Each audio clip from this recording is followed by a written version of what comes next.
If you're tired all the time, you may be doing one, two, or all of these lies you've been told to, draining your body of energy and not allowing you to recover. Let's come in this video where you're going to find out what these 3 lies are about fatigue that's sabotaging your recovery.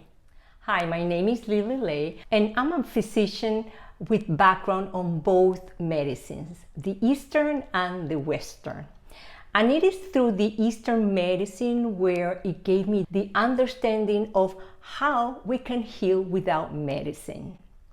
And in this video series called What Eastern Medicine Knows That Western Medicine Doesn't, I will share information about how you could heal without medicine. But first, make sure to read the disclaimer in the description box below. Does your fatigue never go away? And it gets worse as the days go by? Some days you just may feel a tad little better, but other days your default is tired. You may feel it mainly in your eyes. They get itchy, dry, and blurry, and sometimes it's painful when you rub them. They're puffy and they make you look unhealthy, and you're getting anxious and you don't understand what's going on. You try to exercise, push yourself out, or take energy drink, but it may work just for 20 minutes, but the tiredness come back next day with a vengeance. So how come your fatigue is not getting better? Well, here is why, and spoiler alert, get ready to be shocked from what I'm about to say. So lie number 1, exercise kicks fatigue out. It is true that exercise kicks fatigue out, but that works only if your body is healthy. Otherwise, it's a lie. Imagine you're feeling tired in the middle of the day, not wanting to do anything but crash on the bed. And your chores and the list of to-do is piling up and you're getting anxious. So what to do? Well, the prevailing common wisdom is to beat the fatigue out by exercise and go out for a run. So you put on your sneakers and go out for a jog. When you come back, you feel more energized, you tackle your chores, but then next day comes along and the fatigue is back. And yet you're feeling much worse. The tactic of shaking your body up with intensive exercise is okay if you do it once in a while, but done as a habit, it will sabotage your recovery, inviting chronic diseases into your body or even accelerating going to your deathbed. And here is why. Tiredness is an indication that your body is overheated. It's a signal for you to rest. And why the body gets overheated? Because your body's capacity to produce energy is at fault, or the tasks that you do require more energy than what you currently had. In other words, it was too much for you to do. In addition, you didn't factor in rest to make up for the energy that you lost during the task. And if you continue doing this without recovering enough, your body's reserve of energy is going to negative numbers. In other words, you're going to be in debt of energy. Just like an old car, when you push it to run too long distance, it becomes overheated. The same thing happens to the body. Let me illustrate what I just said with a short video clip. Push themselves beyond their energy envelope, they crash and their symptoms get worse. During an activity, the body produces energy using oxygen. We call this aerobic metabolism. But there are limits. If the body can't produce energy fast enough, it switches to anaerobic metabolism, meaning without oxygen. This is a less efficient way of producing energy than when oxygen is used. Worse, the byproduct of anaerobic metabolism is lactic acid, which accumulates in muscles rather than being breathed out like carbon dioxide. There's a limit to how much lactic acid the muscles can accumulate before you run into problems. For example, the cramps you feel if you exercise too hard comes from lactic acid buildup. The lactic acid is also known as inflammatory molecules. That means that the body is overheated. These molecules flow freely in the body, attacking muscles, joints, tendons, and organs. And that's why you get cramps, stiffness, and muscle and joint pain when you are chronically fatigued. And this inflammatory molecule, it can also attack your heart, causing you a heart attack in the worst case scenario. When you create a habit of exercising to kick your fatigue out, your body adapts, switching into a emergency or chronic stress or scarcity mode, and it switches from aerobic mode to anaerobic mode. Remember that the word anaerobic means low or no oxygen. So this is an adaptation we inherited millions of years ago. And when the food was scarce, these changes in our body allow us to survive the famine. But the consequence of staying in an emergency or chronic stress mode for a long time is obesity, high blood pressure, and other chronic diseases like diabetes, or the lesser form is insulin resistance, autoimmune diseases, cancer, and even it can give you a heart attack. Let's listen to Dr. Perlmutter, what he has to say about the consequences of switching from aerobic to anaerobic mode in our body. Mutation that took place about 14 million years ago. When our bodies have a sense that we're becoming dehydrated, we make more fat. This body fat is a survival mechanism, not just for the energy store that it represents, but also because when we burn fat, we produce two things: carbon dioxide, which we exhale, and water, metabolic water. So storing extra body fat is a hedge against dehydration. So where's this dehydration that Dr. Perlmutter is talking about? Well, when you get stressed out, you release adrenaline. These are stress hormones.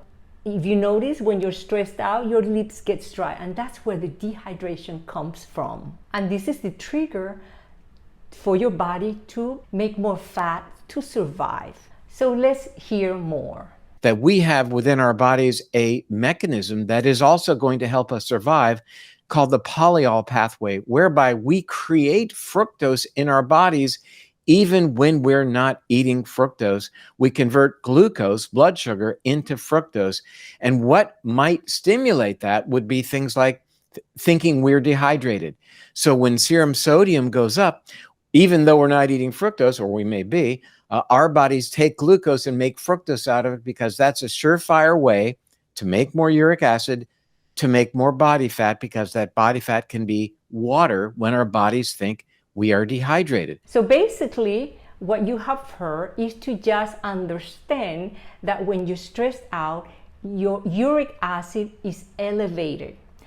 You need it to be elevated to produce more fat. And this is also explain why people that don't eat that much meat have gout, because their body is stressed out, even though their mind, they may not feel like it, because they're pushing themselves beyond fatigue.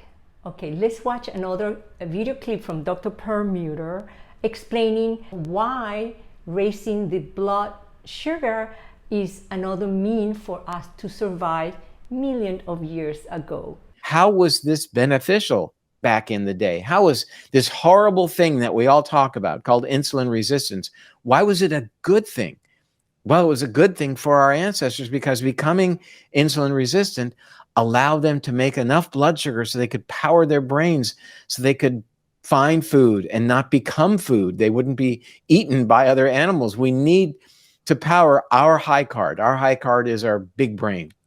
We're not the fastest animal. We're not going to outrun a cheetah. We're not the strongest one. We're not going to beat a bear or a gorilla in an arm wrestling competition. But we have a big brain, and we can think our way out of a lot of problems, and we've got to power that brain, hence becoming insulin resistant. Okay, so putting it all together. So when you're trying to beat the fatigue out with exercise, habitually, what you're going to just do is put your body into a stress or emergency mode. And that can lead you to obesity, high blood pressure, insulin resistant and or diabetes, autoimmune diseases like rheumatoid arthritis or lupus, and even give you a heart attack. That even without any emotional stress. I know there's a lot to take in. So I welcome your question. Please type them in the comment box below and I'll answer them. And to show you how ingrained is this belief in our culture, this belief that we need to just beat our fatigue with exercise, I'm going to show you a short video clip of this doctor who got baffled by why he got COVID if part of this health routine is exercising. So let's watch. So here you have someone who is triple vaxxed, otherwise young and very healthy. I eat healthy, I eat clean food, I don't eat any processed food, I exercise, I get good sleep. Why am I getting so sick? Why was I sick for 2 weeks? So the question is, did this doctor use exercise to beat the fatigue out and therefore weaken his immune system? If you're looking to boost your energy without stressing your body out, there's a way to do it. And I will tell you how at the end of this video. Line number 2, no pain and no gain. This phrase is closely linked to another one which says, if you don't use it, you lose it. And this belief has sent many to never recover from fatigue and even accelerating elderly people to their deathbed. Let me tell you 2 real life stories. The first story is about a gentleman in his late 60s who had a sprained ankle. Not so severe that required a doctor's visit, but painful enough to feel it. Nevertheless, he was able to walk. He did not rest to allow the swelling to go on. Why? Because first, he was too busy. He had a lot of chores to do, and his list to do was piling up. Second, he didn't believe in rest. He believed more on no pain, no gain. So he thought that his ankle would just come back or recover as he pushed this ankle to walk more. Soon his right knee began to ache and to swell up. Then he followed his right shoulder. He got a frozen shoulder. Later on, the fingers of his right hand got stiff and swollen and painful, and he couldn't even make a fist. When he couldn't walk or do anything else, his family took him to the doctor who diagnosed rheumatoid arthritis. He pushed his body beyond his reserve of energy because that energy was being used to heal his ankle, but instead he used it to do his life. Hence, his body was put in a stress mode, producing a lot of inflammatory molecules that then later attack all of these many joints. And rheumatoid arthritis is an autoimmune disease. Story number 2. This is a 90-year-old man, a socialite and loved by everybody. 2 months before his death, he was still socializing by going to restaurants twice a week and coming back home at 11 p.m. This was his life routine until the end of last spring. He began having dizziness and fainting spells, and his demeanor changed so that he was walking and moving very slowly. That got his family worried, so they took him to the doctor. And the doctor only found that he just had an orthostatic hypotension, which means that his blood pressure would drop every time he get up. and he didn't find anything abnormal in his blood tests or other studies. The doctor sent him to physical therapy thinking that he was just out of shape, and prescribed daily exercise. 2 weeks into the physical therapy, this gentleman passes away. The doctors didn't even know what happened. I personally think that he died from exhaustion. It was summer, he was just getting tired, didn't have enough rest, and they pushed him to the extreme, no pain, no gain, thinking that they would just rush to recovery.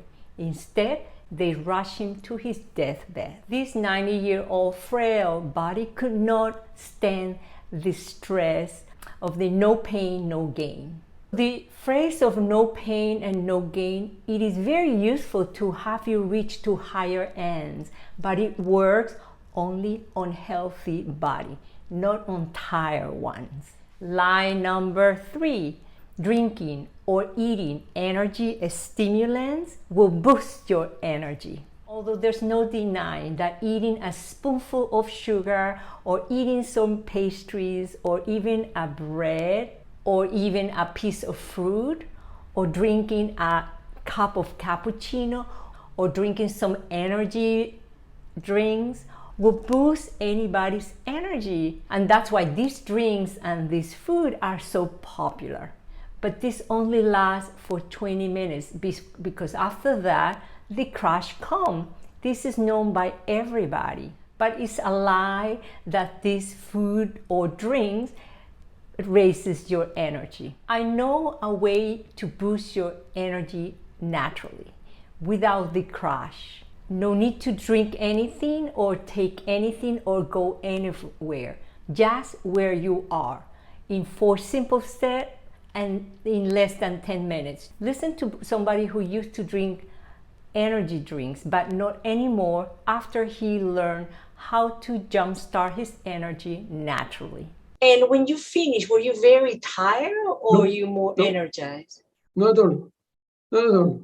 Very, and sometimes I take some energy drink before swimming. I didn't take any energy drink, nothing.